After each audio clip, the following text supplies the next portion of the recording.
how do you define masculinity in a way that actually helps you in your life, especially in your relationship, and in a way that doesn't confine you to some role, get you stuck in what it means to be masculine? That's what we're going to talk about today. And Relationship Alive is my offering to you so that you can have the most amazing relationship possible. So if you're finding the show to be helpful, please consider a donation to ensure that we can continue. To choose something that feels right for you, please visit neilsatin.com/support or text the word support to the number 33444 and follow the instructions. And this week, I would like to thank Miriam, Lara, Jordan, Jacqueline, Lita, and Stavrula. Thank you so much for your generous donations and your vote of confidence in the Relationship Alive podcast. Today's show is about masculinity, but no matter where you are on the spectrum of gender or masculine versus feminine, if you're in relationship, you need to learn how to communicate in a way that connects you to your partner, no matter how challenging the thing is that you're talking about. So I put together a free guide to my top 3 communication secrets in relationship. In order to get the guide, all you have to do is visit neilsatin.com/relate or text the word relate to the number 33444 and follow the instructions. Also, if you haven't joined us yet, come find the Relationship Alive community on Facebook, where you can join more than 1,000 other people who are there to have conversations to support each other in having amazing, thriving, conscious relationships. Okay, and one last thing. Today's show is being co-hosted by my good friend Shana James, the host of the Man Alive podcast. She's a coach who works primarily with men, and there's a skill she teaches that many men don't learn. And not knowing this skill can seriously limit them professionally and in their relationships. So to get her free guide on how to develop this unknown skill, you can visit shanajamescoaching.com or text the word alive to the number 44144. It's a little different than the number I use, 44144, and you would text the word alive. Okay, I think that's everything. On with the show. Hello, and welcome to another episode of Man Alive. And welcome to another episode of Relationship Alive. We are your hosts, Neil Satin and Shana James. And we're here today to talk about some really important topics that we each wanted to cover on our respective podcasts. And so we thought, why not become each other and do it together? Right. We will merge like you're not supposed to do. But why don't we come together and talk about it? And so we have it for each of our shows. I love it. Yeah. I love it.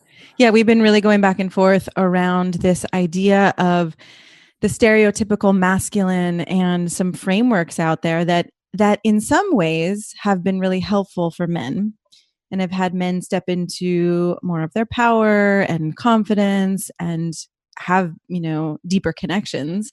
And in other ways have, what might you say, pushed men into shame and feeling wrong and feeling, they're out of one box and into another box and feeling confined. And so, really wanting to look at if we are going to take on, or if men are going to take on a kind of archetype or ideas of masculinity, how can they be played with versus, how did you say it, versus constricting or something like that? Yeah. And this question too of if you're feeling like you should be some way, whatever way that is, how's that going to impact you? How's that going to impact your relationships? Yeah. And, because my show, and this is interesting because my show is all focused on relationship. Yeah. And, Shana, your show is called Man Alive. So it's all about this question of how men can step into who they are.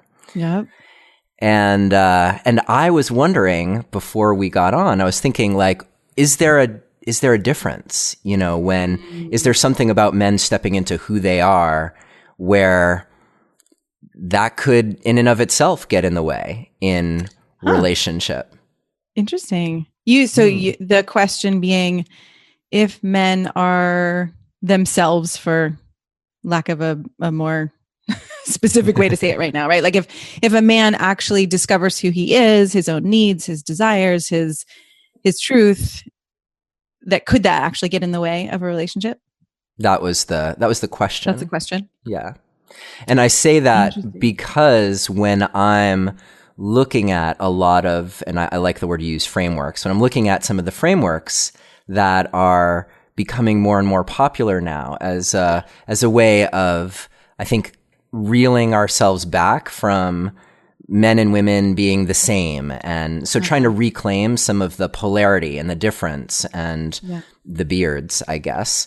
But as I look at that, I can see that there's a lot in that actually does help us men, I'm just speaking for myself here, step into more of who we are. In fact, I even grew this out a little bit for our conversation. And this being a beard, right, my beard, right. You might not be watching. So I grew my beard out. That's an important thing to note. And that being said, when you start talking about what's involved in people actually relating to each other, then I don't think that those answers necessarily are long-term solutions. They could provide short-term solutions, but here's how to be more of a man or something, or more of a man. Yeah. Take charge of your family and your relationship. Buy a gun, grow a beard, drive your truck, own or do all of those archetypal or really stereotypical manly things. Well, this is so interesting because hearing you say that, I'm like, oh, that wasn't the frameworks I was talking about, about being a man. I was thinking more of the frameworks of, David Data and some other people out there who talk about a kind of masculine power that has to do with presence and solidity. I'm giving a little tongue in cheek in the way I'm saying this, but I do think they're actually really powerful ways that a man or a woman, I mean, we could talk about it, right? Masculine, feminine to me doesn't mean man, woman. But yeah, so probably important that you and I get on the same page. Are we actually talking about the same frameworks, or do we have different frameworks we're thinking of? I think that's why it's so important that we have this conversation. And of course, I was being a little facetious about the gun and the pickup truck and the beard for that matter. But, and you might be able to hear there's a plow, actually. I wish I were driving that plow. It would feel so much more masculine in this moment. Manly than sitting here doing a podcast. Right. Or why'd I get the plow? I should be out there shoveling like a real man. Right. The whole idea of being a real man. See, my sense, right. This is where it gets confusing. I think a lot of the frameworks out there, my sense is that their intention in some of these more conscious realms and tantra and personal growth is to help men step away from some kind of box of here's what you have to be a man. And yet I think they have, a negative spin sometimes where men take it on as, oh, now I'm supposed to do this to be a man. Right. Now I'm supposed to be more present. Now I'm supposed to lead. I have to lead every interaction. Right. Yeah. Yeah. I'm supposed to lead. I'm supposed to open my woman if we're talking about a heterosexual relationship. Right. And, right. And there's no room for me to be uncertain or vulnerable or weak or which is so interesting because a lot of the work that I do with men is around how to be able to bring vulnerability, shame, weakness, desire, whatever, or weakness as in, what I think makes me weak, but in a more powerful way, which again, I think could be confusing, but in a way, the way I describe it is like, I have these vulnerable parts of me, and ultimately I know I'm a good person or I'm a good man. Like, I know there's more to me. I know that these things don't make me unlovable or unworthy.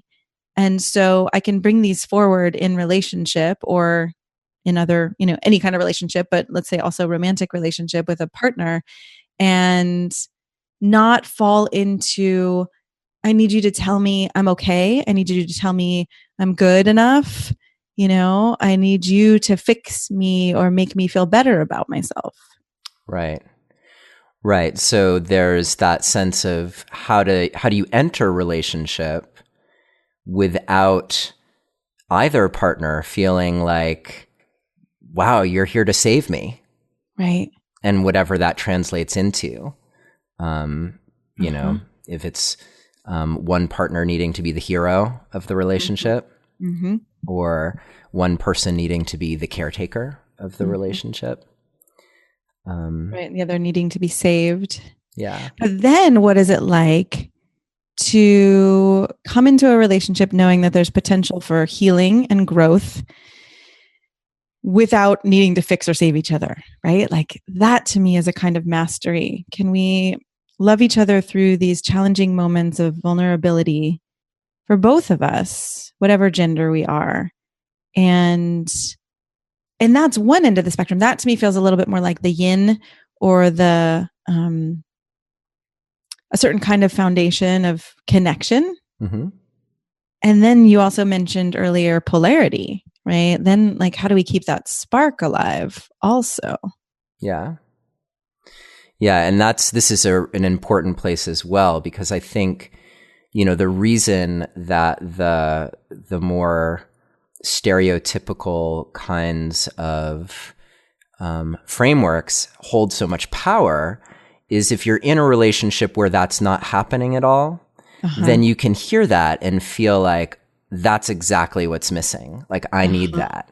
I need, whether it's I need to be led and opened, like I'm tired of making all the decisions, or I'm tired of your, whatever it is.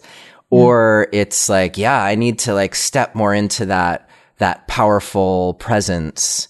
For some reason I've been scared to do that, or I've been holding back because I'm not feeling confident in expressing myself that way.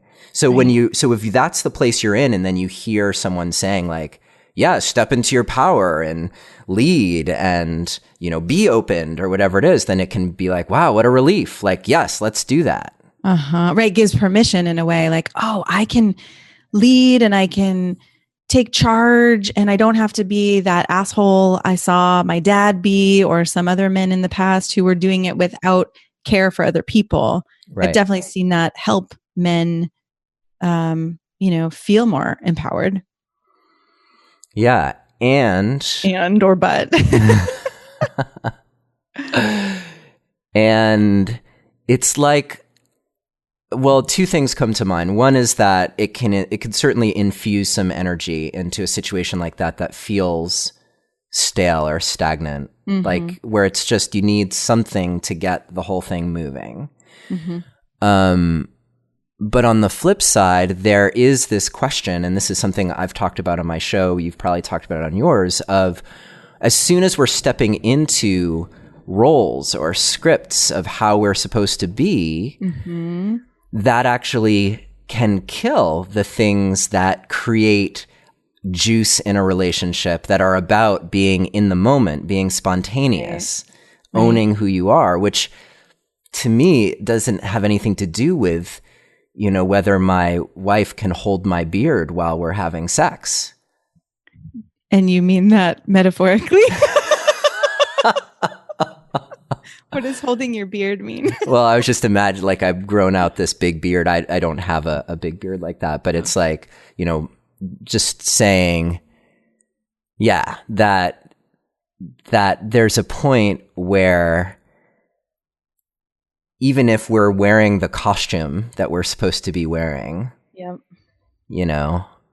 and presenting the way we're supposed to be presenting, that there's a place where that play will be satisfying, but if you watch the same play over and over and over again, it's going to get old. If you're in that play over and over again, it's going to get old. Or if you're in a play that I do believe that some fake it till you make it can actually work, right? It can kind of jumpstart the engine, let's say, or it can give us access to certain parts of us, whether it's in the realm of leading or surrendering or vulnerability that we haven't had before. So I don't, and it can be a tricky line, right? Like, when is it faking it till I'm making it? And when is it that I'm just continuing to fake it? Because anywhere, I think, where we keep doing something because we're supposed to, I mean, maybe that's the heart of it, right? It's like, oh, I'm supposed to do this thing, versus when I do it, I feel more, and this might take some describing, but like I feel more aligned in myself. I feel more alive. I feel more true. I feel more open. I feel more joyous. I feel more vital, right? Like, where is it that we put these roles in as opposed to, I'm going to try on this role, or I'm going to kind of put on a new costume and see, how does it fit with me? Does it give me more access to my voice and my truth and my power? Or does it have me feel stilted and constrained? Yeah. Yeah. And you can come at it from the other angle too, where authenticity can also be a trap. And perhaps you've seen this, where someone feels like, oh, well, I'm just being me. Like it's me to not take the initiative ever in bed. I don't know why we keep talking about bed, but let's just say a concrete example. Yeah, sure. And mine is right over there, so I keep looking at it. But yeah, so authenticity can also be a trap. And there's that question of how do you be authentic without being held back by your authenticity as its own prescription or role. Right. I'm thinking about how you and I even met. Yeah. And I can't remember if we spoke about this in the episode that we did together for the Relationship Alive podcast. We may have addressed it, but Shana, you were coaching for the Authentic Man program. And I saw you in a video, and I thought, I want to be her friend. And that's like the ultra condensed version of the story. But I was in a place where I was married to my first wife and really unhappy and trying to figure out why I was so unhappy. And that was how I came across Authentic Man program. Right. And but I was thinking about that as I was pondering this conversation that we were going to have, and thinking like, right, we came to know each other in this realm of like not putting on anything fake, like learning how to be present, learning how to give attention in a way that's where you're not losing yourself, learning how to stand in who you are. Right. And when I think about, the Authentic Man program and all the work I've done with men and you've done with people, I mean, I want to speak for you, but there is this, there is a paradox or an overlap or a something, right, between helping support men to find their authenticity. And I guess I probably have a bias or a belief that authenticity is not, what did you say? Something about like never making decisions, or like that authenticity is not a lack of energy or a lack of life force. Maybe like, I think I have a bias or a belief that authenticity is a kind of fullness of life force, and that could be sadness, that could be anger, that could be joy, but that ultimately there's this sense of, when I check in with myself, I feel good about the choices I'm making. I feel I have access to create what I want to create. Like, not that I should be creating something or you should be creating something in particular, but that I know that I can create what I want.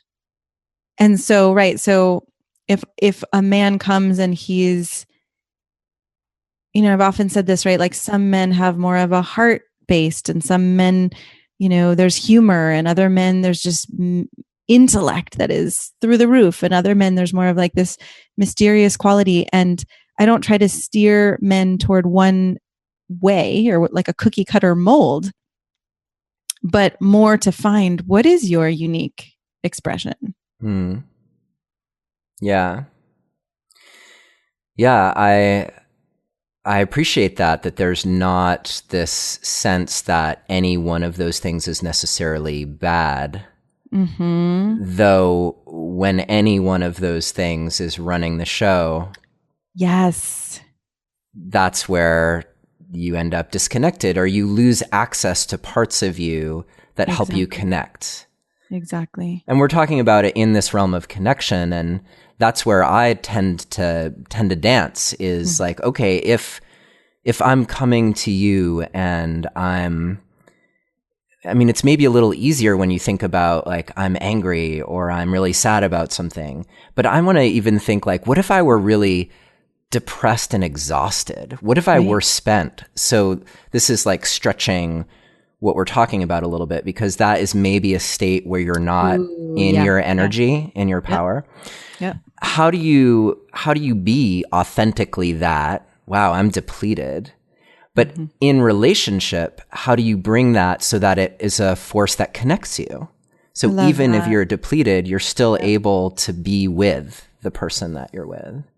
Right. And that it doesn't have to be the most passionate connection or the most, exciting connection in that moment, but it might be more of a tender or a quiet connection. Or maybe there's something in here about, I'm trying to be something so someone else will want me or love me or believe in me, versus, oh, I feel depleted right now. I feel depleted right now and I still care about you. Or even in a work context, I feel depleted right now and I'm still here committed to getting this job done or something. But, right, that is there a way that we don't have to hide what's really going on? And at the same time, how do we bring those parts of ourselves in a way that creates more connection rather than pushes someone away? Yeah. And what might be the most authentic thing in that moment is, actually, I need some space. I need to move away from you. But I still believe we can do it in a connected way. Yeah, which bumps right up against the like men need their space kind of mentality, that's somehow part of the masculine archetype, is taking space and going into your cave to figure shit out. And if you don't, now you're you're more feminine because you want to. I was going to say a pussy, and I hate when people say that, but it's like, I think that is this idea. And then in some realms where I've seen men learn, okay, don't bring your struggles to a woman or to a partner. And again, I see the paradox of, if we bring all of our struggles to our primary partner, I think that can create a heaviness and a feeling of like, oh God, we're always going to be struggling together. But if you don't bring anything to your partner, then you don't know each other. And it's all kind of based on this more surface experience together. Yeah. And you miss the opportunity that pooling your resources with your partner. And sometimes that's one of you is depleted and the other of you carries the weight.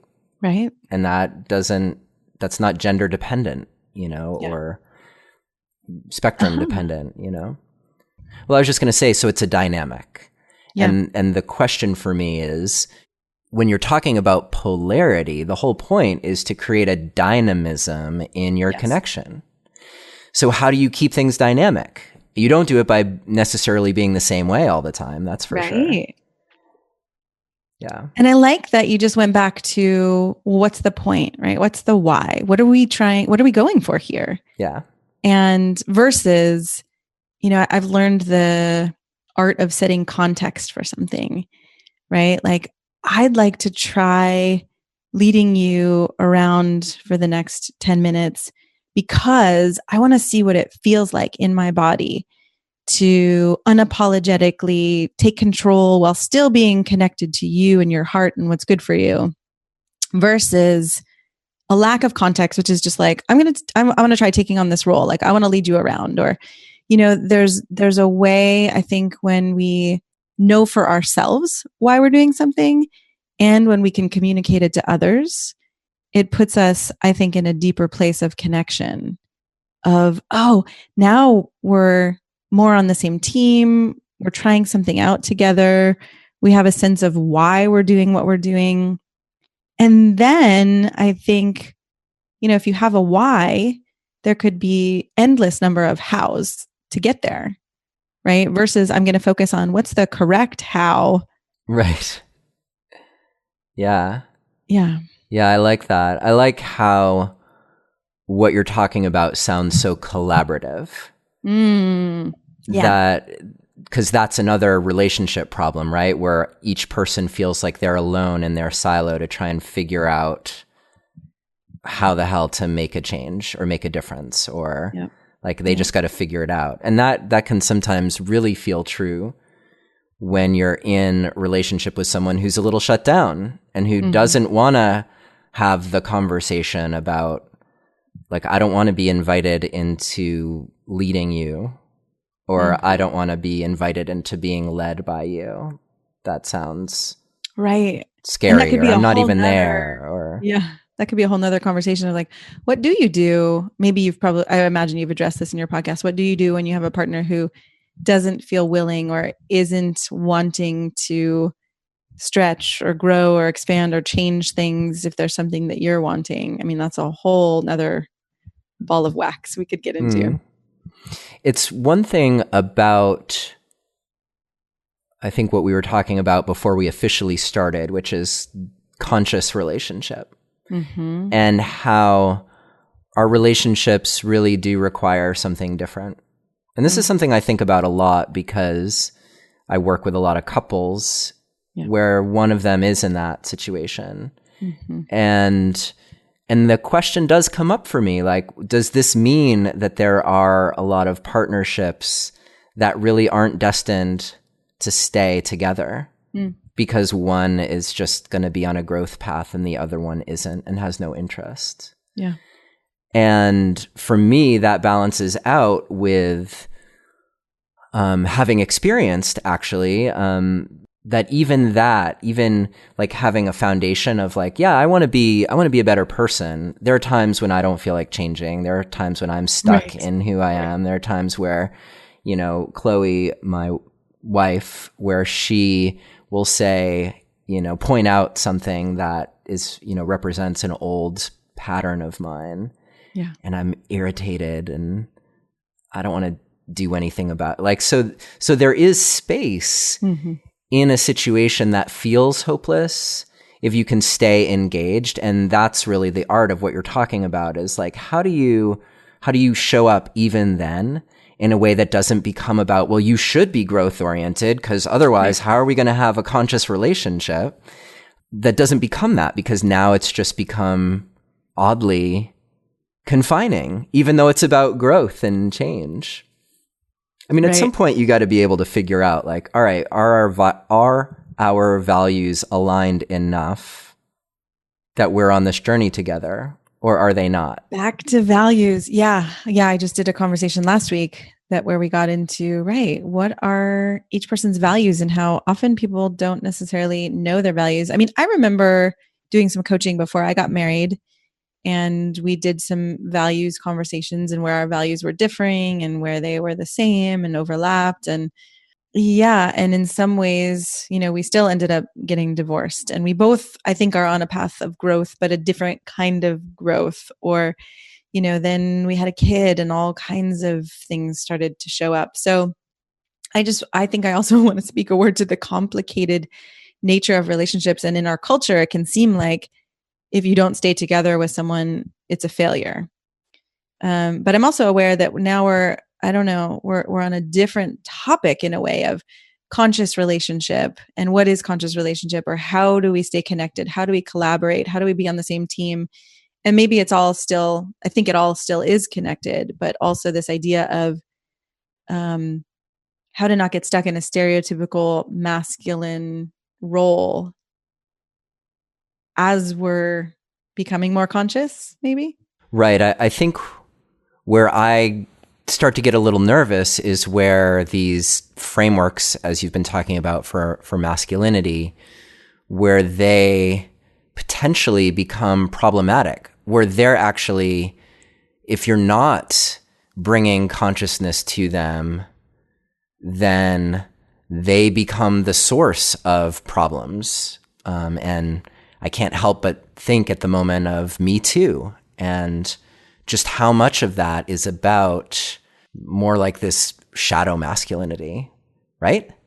Then it's like, are we talking about masculine, like unconsciously masculine or consciously masculine, right? Because I think the unconscious, or the box of kind of cultural definition of masculine, is be strong, be powerful, go after what you want, don't apologize. And at the same time, I know a lot of men, especially men who come to me, have had really loving women in their lives, and they've been taught to be nice and be good and not overstep their bounds and be respectful. And I think it has often put men in a bind. Like, wait, I'm supposed to be strong and powerful and not admit to any weakness, but then I'm supposed to be kind and loving and, caring. And what the fuck do I do now? And how do I actually express myself, or how do I share my needs and desires, let alone even get them met?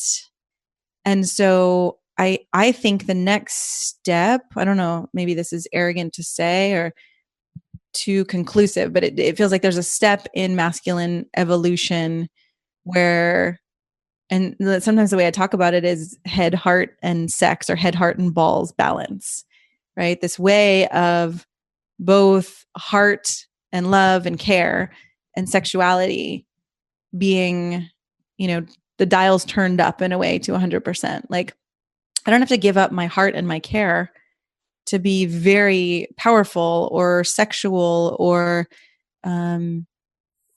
confident. And then I think men can go out in the world in a powerful way and co-create or collaborate, versus the false power I see, which is, I don't feel powerful, so I'm going to try and take, because I think that's the only way I could get it.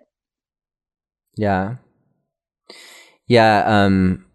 Would I like to add, if this fits into people's paradigms, in that head, heart, balls, is also your connection to spirit. Totally. I've been realizing that lately, that I'm like, oh, it's missing that fourth piece. Yeah. And how that fuels your connection to something greater. Yes. You're being part of the whole, how we're actually connected. It becomes a lot more challenging to do things that are, let's just call it, since you did earlier beautifully, the unconscious masculine. It becomes a lot more challenging to do that if you're aware, if you're conscious of, like, oh, we're actually connected. So why would I do that to you? Right. Why would I act upon you instead of bringing some ferocity into that still is able to be with you? Right. Right. And I think some of my favorite experiences of a man's expression of power, they really come with this, there's an intensity, like you said, or sometimes ferocity, but sometimes just an intensity of loving, or an intensity of passion. And it's so clear to me that I'm cared about and that they want something good for me too, And yeah, I love bringing in the soul element, because in the soul, in my experience, there isn't really a masculine, feminine. It's more of this pure, just being. Yeah. Yeah. And it also, like, as you were saying that, I started to feel like, right. And there's a difference between I'm with you so that I can get my needs met, versus we're together so that we can get our needs met. Yes. And how that changes the dynamic. Mm-hmm. You know, then it's not, like you were saying earlier, it's not about taking what you need. Yes. It's about how are we going to get this together? Right. Which I'm wondering, okay, if we bring that back into this stereotypical masculinization or idea of masculine, right? Mm-hmm. Whether it's in a business context or a relationship context or a family context, when there is a sense of a man getting his own, that his own needs and desires are valuable, valued, important, right? Mm-hmm. And that so is the other's needs and desires. I wonder then how that impacts, and how to move beyond, like I was saying before, this conflict of, wait, I'm supposed to be the rock. I'm not supposed to have any, vulnerability. I'm supposed to be nice and take care of others. And I do see like this next stepping stone or next evolution of, oh, I can be powerfully grounded in myself, value myself, believe in my own self-worth, and also share. I feel really vulnerable right now. And, I feel moved to tears right now, or I feel really sad that there's something happening in this relationship that it's painful for me, or something I'm not getting that I don't know if I need to get it from you or not, but, I'm not feeling loved. I'm not feeling affection. I'm not those things, right? Can we actually come to the table and express a kind of powerful vulnerability, or that vulnerability itself to me is power? Yeah. Yeah. I want your opinion on something. And at the same time, I'm thinking like, let's try to shift our conversation if we can let's see how practical we can get. Yeah. Okay. Because I don't know that this is going to be practical, but let's see. Because this was the question. The question is, why even talk about masculine and feminine? Because in my experience, mm-hmm. if two people come together mm-hmm. and they're willing to be in who they are, to be impacted by each other, to speak to that, and sometimes that speaking is the voice, but other times it's how you touch, how you, it could be anything, right? It's not just like blah, blah, we're going to talk about it. But if two people are doing that, that's where the energy is. And it's not necessarily about being leading or being following. Yeah, exactly. It's actually about what it feels like to be more real. And I'm somehow back at that authenticity piece, it's just like, be authentic with your partner and there you are, right. You're going to find your way into masculine, feminine, I'm just looking outside. Like sometimes you might be more like a tree or the snowflake or the squirrel or the bear or the root of the tree or the leaves of the tree. Right. Yeah. Right. If we actually let go of, I'm supposed to be some way that is either feminine or masculine, would things just take shape in an easier way? Yeah. And then I think the question of authenticity, though, can be so confusing for people because, at least from my perspective, we've all been conditioned from such a young age that it's hard to know what's authentic, right? Like what's true for us.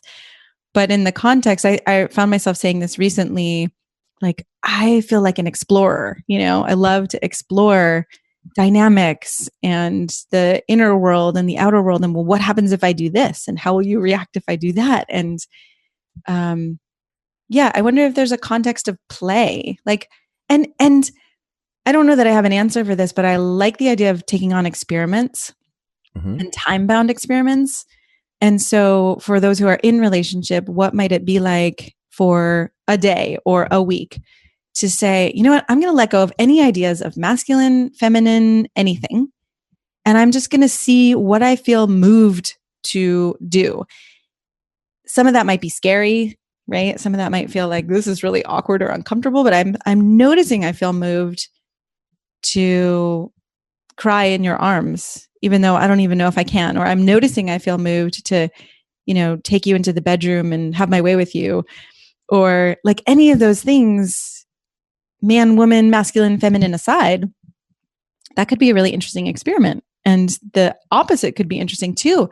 Or, opposite being like, what if we really put attention on a masculine or feminine dynamic? And what if we each took on the other, So I don't know that I have any concrete answers, but I think in practical terms, to become an explorer and to see what brings me more energy and vitality and excitement and connection in the moment feels like an interesting way to go for me. Yeah, there's something about when you said let's each be the other. Uh-huh.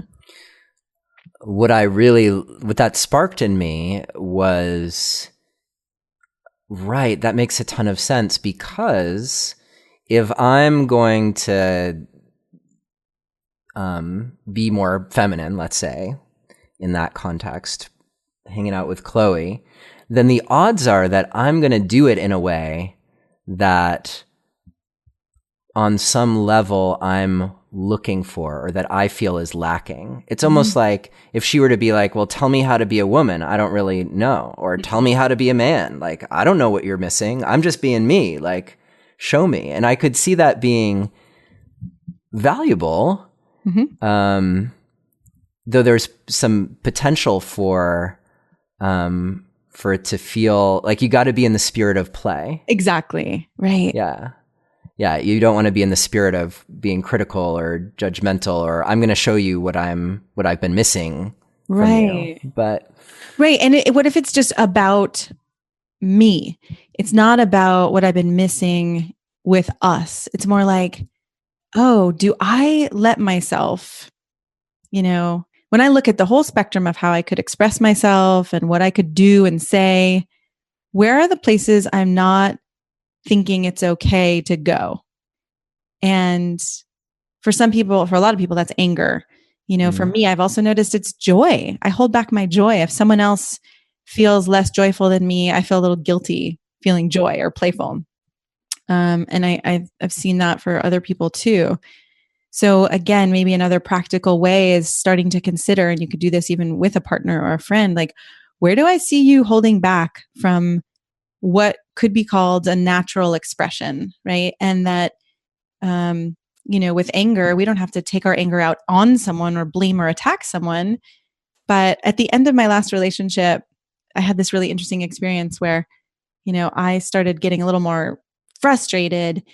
And at the end, he said something like, I don't think you're as nice as you think you are. And I said, that's totally true. Actually, I believe you. I try to be nicer than I am. And there are things that bother me that I don't speak to. And I try to just shove under the rug because I'm like, oh, that's not a big deal. And then it'll come back out later. But when I went to one of my teachers and I told her that, she laughed and she said, actually, I think you're nicer than you think you are. And it was just this really brilliant counterpoint where she was pointing out like that in my soul, I actually am really loving. And it was my ego or my identity that started getting contracted and started reacting in certain ways. And if I throw all of that away, there's this way of like, oh, how can I give voice to all of those parts of myself, whether it's nice or not nice, or, you know what I mean? And play with that in the spirit of play, like you said, so that we have more choice, right? Not because now I'm supposed to be a certain way, but so that we have more choice and freedom to be who we are. Yeah.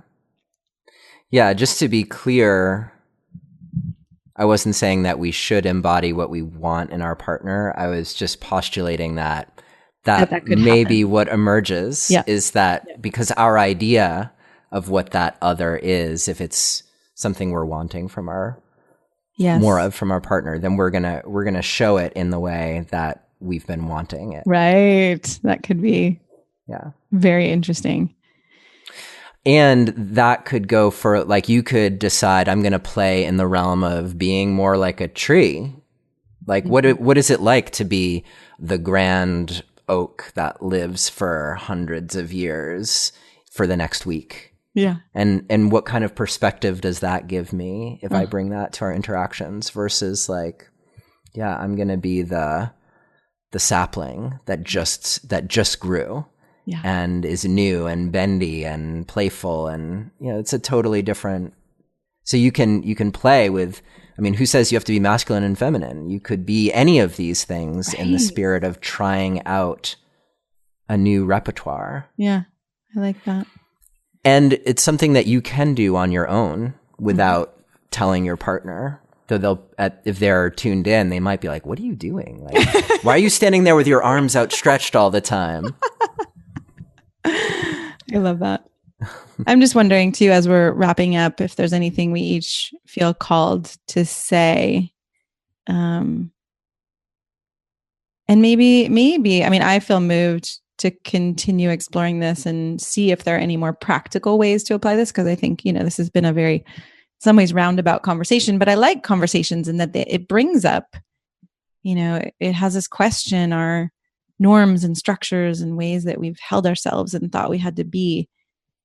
And somehow I just feel called to what you said of these ways we think we're supposed to be. And what it's like to actually let go of, I'm supposed to be some way. And I could see a lot of the men I've worked with, or I've had these responses of like, well, I actually had a man recently say, well, I let go of being, what did he say? Oh, it seems like, women really like me for being this kind, gentlemanly person. And he was getting really frustrated. Like, that's not all of me. I don't want to have to be good to be liked. And so actually our next week's session, I said, let's really talk about this. I think this is one of my strengths, is to help men move forward and connect in relationship while feeling their own strength and their own power and their own commitment to their desires and truth.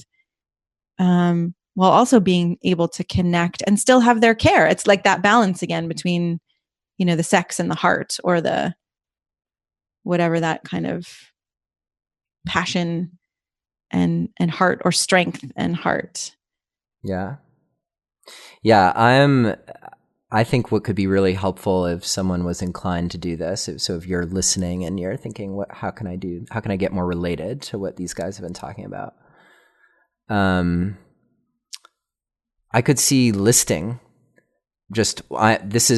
I'm supposed to over and over again until you're, and set a timer for like 15 minutes. Ooh. Because you'll get, the first 5 minutes, you'll get all those things that are obvious. And then if you keep going, you'll start to discover even more, about what the script that you're playing, and it could be, I'm supposed to be this way, or I'm supposed to not be this other way is another one.